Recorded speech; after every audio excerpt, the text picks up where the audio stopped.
Government pensioners অ্যাসোসিয়েশনের উদ্যোগে Agartala Orient Chowmuhani এলাকায় 23 দফার দাবির ভিত্তিতে গণ অবস্থানের আয়োজন করা হয়। দফা দাবি নিয়ে আমাদের আজকের এই গণ অবস্থান। গভর্নমেন্ট পেনশনার্স অ্যাসোসিয়েশন ত্রিপুরা এটা দীর্ঘদিনের এই 23 দফা দাবি।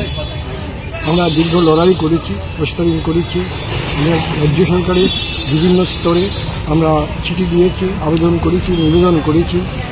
আমরা মেমোরান্ডাম দিয়ে রাজ্যের মুখ্য সচিবের কাছে আমাদের দাবিগুলি সেখানে তুলে ধরেছিলাম মীমাংসা করার জন্যে।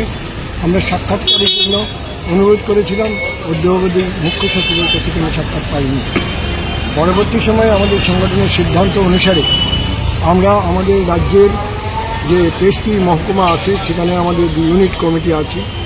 আমাদের আগরতলা শহরের যে 10টি জোনাল কমিটি আছে সেই এলাকায় আমাদের যারা পেনশনার ও পারিবারিক পেনশনার আছে তাদের সবাই সঙ্গে যোগাযোগ করা হয়েছে এবং আমাদের এই দাবির ভিত্তিতে সেখানে স্বাক্ষর সংগ্রহ করে এই স্বাক্ষর সংবলিত মেমোরান্ডাম সহ আমরা আমাদের রাজ্যের মাননীয় মুখ্যমন্ত্রীর কাছে গত মার্চেই 6 মার্চ 24 মার্চ আমরা ওনার অফিসে জমা দিয়ে আছি। আমরা অনুরোধ রেখেছিলাম বারবার যে আমাদের রাজ্যের মাননীয় মুখ্যমন্ত্রীর কাছে অনুরোধ করেছিলাম যে আমাদের সমিতির সঙ্গে প্রতিনিধির সঙ্গে সাক্ষাৎ করে এই সমস্যাগুলি বোঝা এবং এই সমাধানের রাস্তা বাইর করা। কিন্তু দুঃখের বিষয় আমরা লক্ষ্য করেছি 1 বছরের উপরে চলে গেছে, এখন পর্যন্ত আমাদের রাজ্যের মাননীয় মুখ্যমন্ত্রী আমাদের সংগঠনের সঙ্গে কথা বলার সময় পাননি, সময় করার সুযোগও দিতে পারেননি।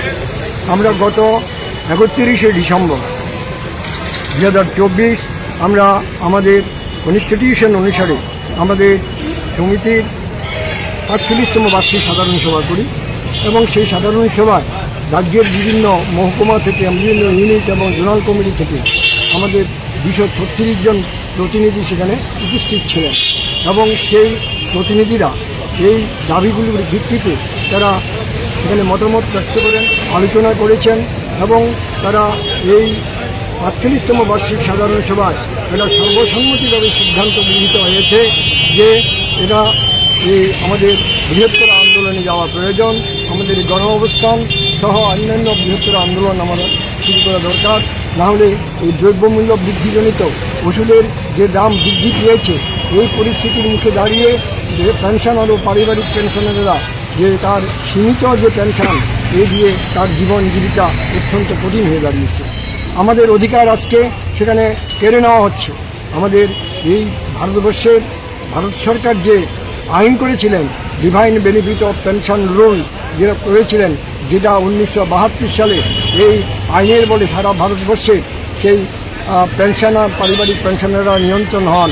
কিন্তু আমরা লক্ষ্য করেছি 2004 সালে থেকে এই কেন্দ্রীয় সরকার একটা নতুন পেনশন আইন, কন্ট্রিবিউটরি পেনশন আইন সেখানে চালু করেছেন।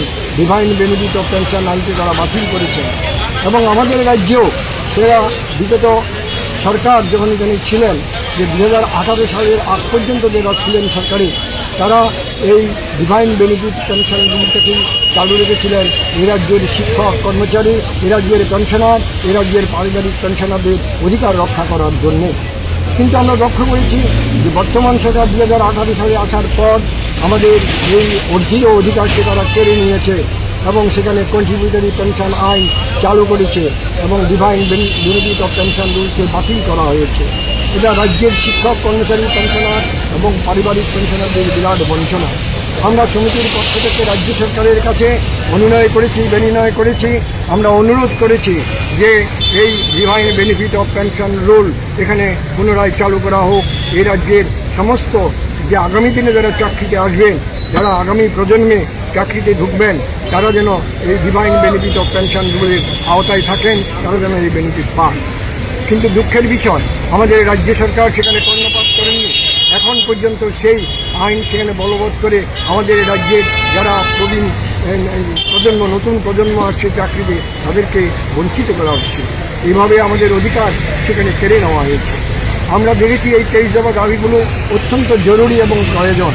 আমাদের 45তম বার্ষিক সাধারণ সভায় আলোচনা এবং সিদ্ধান্তক্রমে আমাদের সমিতির ওয়ার্কিং কমিটি দীর্ঘ আলোচনার মধ্যে দিয়ে আমরা এই গণ অবস্থানে মিলিত হয়েছি।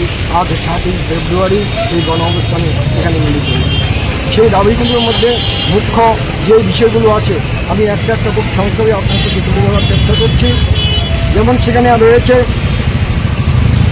2004 সালের পর থেকে ত্রিপুরা সরকারের সমস্ত বেতনভোগী কেন্দ্রীয় সরকারের ন্যায় সংশোধিত হারে বকেয়া সহ পেনশন ও গ্র্যাচুইটি দিতে হবে। আমরা জানেন সবাই যে কেন্দ্রীয় সরকার যে গ্র্যাচুইটি দেন আমাদের রাজ্য সরকার তার থেকে অর্ধেকের কম সেখানে গ্র্যাচুইটি দিচ্ছে, এবং কেন্দ্রীয় সরকার যে আইন প্রণয়ন করেছেন সেই আইন এখানে সংশোধিত সেখানে প্রণয়ন করা হয়নি, সেটা মানছেন না। এটাকে সংশোধিত করে সেটাকে করার জন্য আমরা সেখানে দাবি রাখছি। আমাদের গ্র্যাচুইটি বৃদ্ধি করে 20,000 টাকা